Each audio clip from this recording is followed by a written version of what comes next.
Making decisions is difficult. Why is it so hard to make decisions? It's related to why economics is referred to as the dismal science. Now, why is economics referred to as the dismal science? Because economics forces us to acknowledge the idea that everything costs something. No matter what you want to get, no matter how strong this desire is, it's going to cost something to achieve this desire. It's going to cost something to get this desire. And because we all have unlimited desires, because every time we satisfy a desire, there's going to be another desire on the other side of that, we are always concerned with the costs for these desires. And not just the direct costs, the things we need to do to get the thing we want. There is always going to be opportunity costs. When we get this desire, we can't get this desire. This is why sometimes it's so difficult to order something off a menu when you're in your favorite restaurant and you're very hungry and you're looking forward to eating something delicious. Because as soon as you order this menu item, you can't have this menu item. And so every time we think about making a decision, every time you want something and you think about doing whatever you need to do to get this thing, it's always unclear. It's very rarely a no-brainer decision where the desire, the benefit is much, much higher than the costs.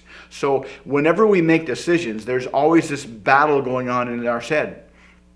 There's always this question in our head. Are the desires, are the benefits of getting the desire going to be obviously higher than the cost? The higher they are, the more of a differential is, the more of a no-brainer decision it is. Like if you're walking down the street and you see $100 bill, the cost to lean over and get this $100 bill are much, much lower than the benefits of getting this $100 bill. But most decisions are not like this. Most decisions we need to think about for a long time.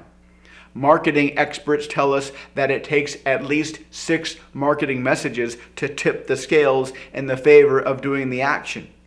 If you've ever tried to sell something to somebody and you know the product has high value, they're still going to be not sure whether or not they should buy this thing. Because unless you address both sides of the equation, it's going to be hard to persuade people to do things. Unless you address both the costs or the benefits and the costs at the same time, it's going to be hard to persuade people to do things. This is why persuasion and seduction and sales is usually a high or a low probability, high confrontation, high stress endeavor. But the answer, the solution is actually very, very easy. Because built into our decision-making process is a before the decision-making process, a state of mind that we are in before we make the decision, and a state of mind we are in after we make the decision. And as soon as you make a decision to do something, as soon as you make a strong decision to do something, your brain shifts into a much more congruent state of mind. Because we evolved to move forward into the future with a lot of confidence, with as much confidence as we can get. So as soon as you make a decision to do something, after you make the decision, you are much more congruent in your decision.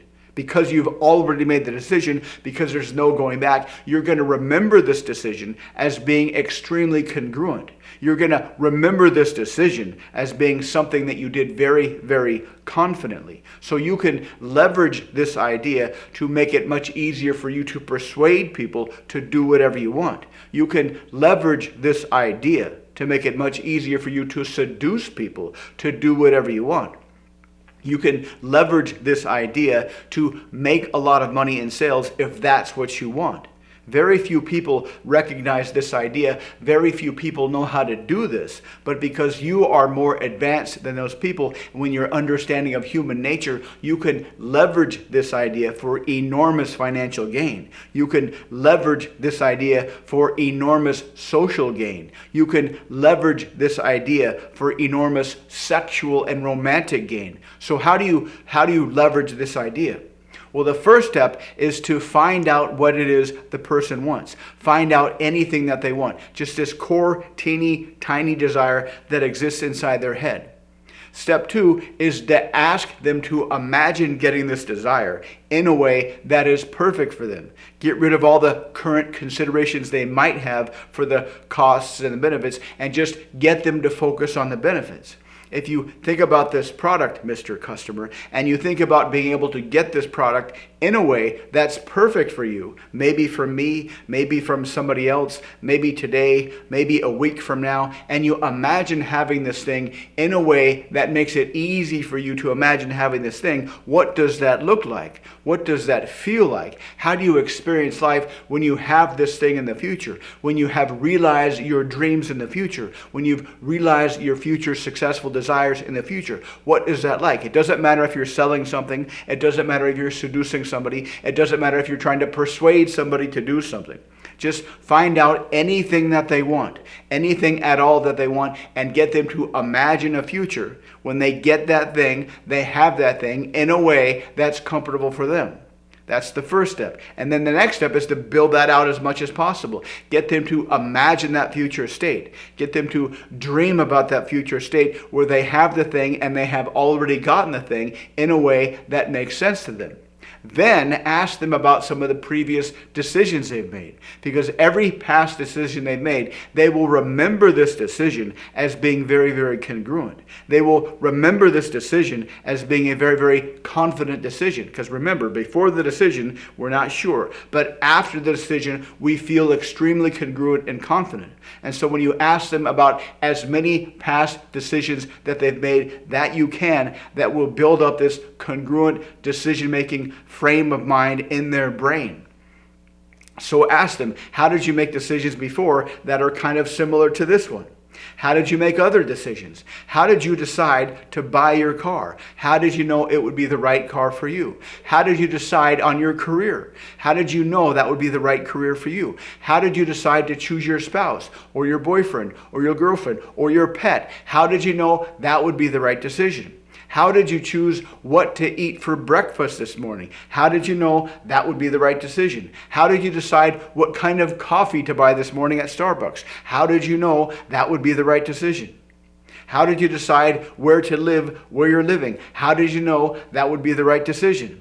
How did you decide what to study in college? How did you know that would be the right decision? And ask them about as many of these past decisions as possible. Now, it might seem a little strange. You might feel a little inhibited to ask people questions about their past decisions. It might seem strange. It might seem a little uncomfortable to ask people about their past decisions. But people love talking about successful decisions. People like to flex their experience of making good decisions, so they will enjoy talking to you about their past decisions. They will kind of be low-key bragging to you about their past decisions, and that will put them in an even better mindset, a kind of ego flex mindset combined with a congruent decision-making mindset, combined with the future-pacing ideal future of them getting what they want. And if you combine these three things, they will be in a fantastic decision-making mood. They will be in a very, very congruent decision-making mood. You will have maximized the desire, you will have maximized the benefit of the desire, and you will have minimized the cost. You will have minimized the cost by putting them in a fantastic, congruent, confident decision-making mood. I was listening to this podcast the other day, and there's this psychologist who used to be a counselor, but he started to get into marketing, and he came up with this technique, and he taught this to a marketing company, and their salespeople started to double their sales. And he was saying that people that decide to use this technique to sell things not only make a lot more money in a lot less time, but they become significantly admired and respected by their colleagues.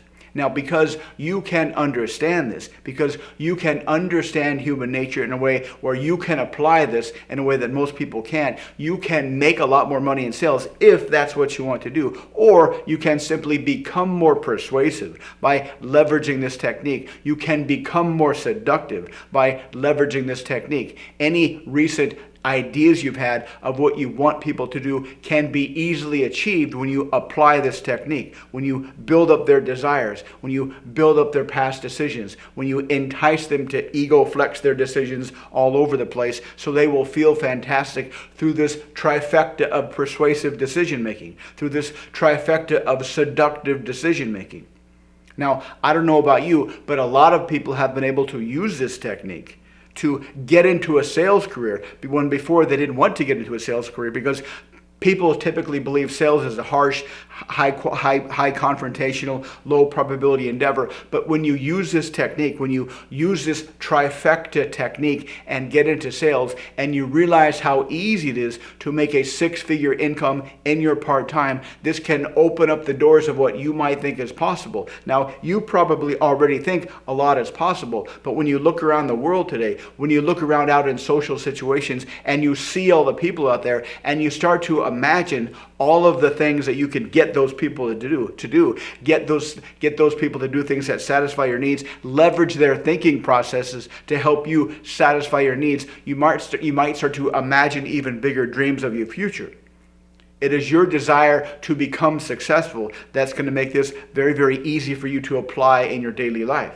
Now, how many ways do you think you'll be able to use this technique to persuade other people to do things? How many ways do you think you'll be able to use this technique to get what you want in life? How many ways do you think you will be able to use this technique to speak to people in a way to maximize their desire, minimize their costs, put them in a fantastic decision-making mood to get them to make strong decisions that will help you get what you want?